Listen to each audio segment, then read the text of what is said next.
বয়স ৪৪, এখনও সিঙ্গেল তিনি। পছন্দের জীবনসঙ্গী খুঁজে নেয়ার পালা বহু বছর আগেই এসেছিল। তিনি হলেন স্বয়ং মহানায়িকা সুচিত্রা সেনের নাতনি। অন্যদিকে রাজপরিবারের মেয়ে, পাত্র হিসেবে কেমন ছেলে চান অকপট রাইমা সেন। দীর্ঘ এক যুগেরও বেশি সময় পার করে ফেলেছেন ইন্ডাস্ট্রিতে। এই সময়টাতে তার কাজ নিয়ে যেমন আলোচনা হয়েছে, তেমনি ব্যক্তিগত জীবনেও ছিলেন চর্চার কেন্দ্রে। ভারতের সংবাদ মাধ্যমের সঙ্গে আলাপে সেটাই বলেছেন রাইমা। তাকে বিয়ে করতে হলে পাত্রের কি কি গুণ থাকতে হবে সেটিও বলেছেন এই নায়িকা। বিস্তারিত থাকছে প্রতিবেদনে। মহানায়িকা সুচিত্রা সেনের নাতনি রাইমা সেন তার মা খ্যাতিমান অভিনেত্রী মুনমুন সেন। রূপগুণের সেই ধারা ধরে রেখেছেন রাইমাও। তার মোহময়ী চাহনি যেন ভক্তদের হৃদয়ে স্পন্দন বাড়িয়ে দেয়। তার সাবলীল অভিনয়েও ফুটে ওঠে মুগ্ধতা। ৪৪ বছর পার করলেও এখনও বিয়ের পিঁড়িতে বসেনি রাইমা।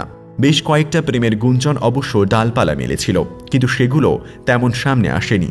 তবে কি বিয়ে ছাড়াই জীবন কাটিয়ে দেবেন তিনি? সৌন্দর্য, কাজ আরও নানান বিষয় নিয়ে নিয়মিত চর্চায় থাকেন রাইমা সেন, তবে নিয়মিত নেই সিনেমায়।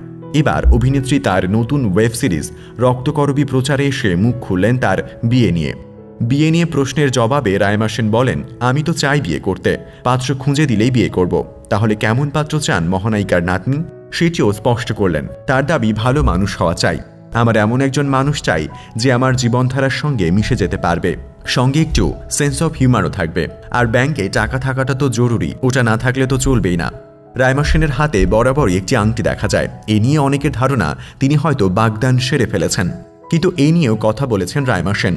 বলেন, আংটি পরে থাকি বলে অনেকেই ভাবেন আমি হয়তো এনগেজ, কিন্তু সবাইকে বলতে চাই আমি সিঙ্গেল।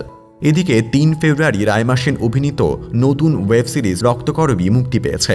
এটি নির্মাণ করেছেন সায়ন্তন ঘোষাল। সিরিজটি দেখা যাবে জি5-এ। এতে তার সঙ্গে অভিনয় করেছেন বিক্রম চ্যাটার্জি। প্রিয় দর্শক, এই ছিল আমাদের আজকের আয়োজন। এতক্ষণ সঙ্গে থাকার জন্য আপনাকে অসংখ্য ধন্যবাদ।